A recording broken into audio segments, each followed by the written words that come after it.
El PSOE se posiciona contra la reforma laboral porque es, aseguran sus dirigentes, ineficaz y lesiva. En Albacete, y cumpliendo con su compromiso de cercanía a los ciudadanos, el Partido Socialista celebraba ayer por la tarde una jornada de debate en torno a esa reforma laboral, contando como ponente con uno de los mejores abogados laboralistas de nuestro país, Luis Collado, y a la que podía asistir cualquiera. Para que pueda apreciar, pueda ver, con personas altamente cualificadas, que esta reforma va contra los derechos de los trabajadores, contra el diálogo social, contra la negociación colectiva, que ha sido una de las señas de identidad de las relaciones entre patronal y sindicatos, y que además es, a todas luces, ineficaz. Ineficaz porque no va a generar empleo, no va a crear empleo, y el Partido Popular, el mismo Partido Popular, el propio Partido Popular está diciendo que va a haber más de 600.000 desempleados más en 2012. El propio Collado esbozó algunas de las novedades que conlleva esta reforma. La más agresiva frente a los derechos de los trabajadores, dijo, desde la transición democrática. Yo creo que cuando la gente tome conciencia y tenga conocimiento de la restricción de derechos que establece esta reforma, pues yo creo que no sé si será disfrutar o saldrá de aquí con más energía que nunca para apoyar cualquier tipo de movilización frente a una ley que es manifiestamente injusta, que desequilibra totalmente la relación laboral en el marco de la empresa y de las relaciones en el seno de las administraciones públicas, que ataca los derechos de los trabajadores desde antes incluso de incorporarse al trabajo, que va a privatizar servicios públicos como los de empleo, que va a establecer formas de contratación novedosas que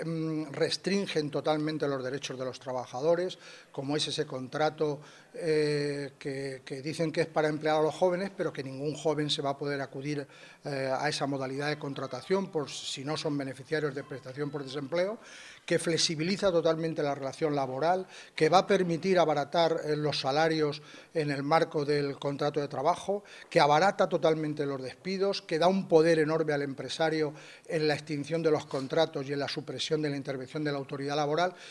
que altera totalmente los parámetros de la negociación colectiva, que restringe los derechos sindicales. Afirmó que el problema fundamental que existe ahora mismo en torno a esta reforma es el desconocimiento que de ella tiene la gente. Los trabajadores, aseguró Collado, han de ser conscientes de la gravedad de ese texto, cuyo contenido desdice a quienes afirman que se ha elaborado pensando sobre todo en los parados. ¿Cómo pueden ustedes mantener que nuestros hijos van a acceder a los puestos de trabajo cuando una de las medidas que se toman en esta reforma es darle a los empresarios una indemnización equivalente al 50% de la prestación por desempleo que los trabajadores tengan pendiente de percibir? Entonces, ¿esto qué significa? Que los trabajadores que no han accedido jamás a un puesto de trabajo no tienen prestación para percibir. Luego, ese 50% de trabajadores en paro, jóvenes de 30, de 32, de 28 años de edad, jamás van a poder tener un acceso a un puesto de trabajo. Esas personas que han agotado las prestaciones contributivas por desempleo, tampoco. Quien viene siendo beneficiario de un subsidio, tampoco. Quien tiene una renta de inserción, tampoco. Es decir,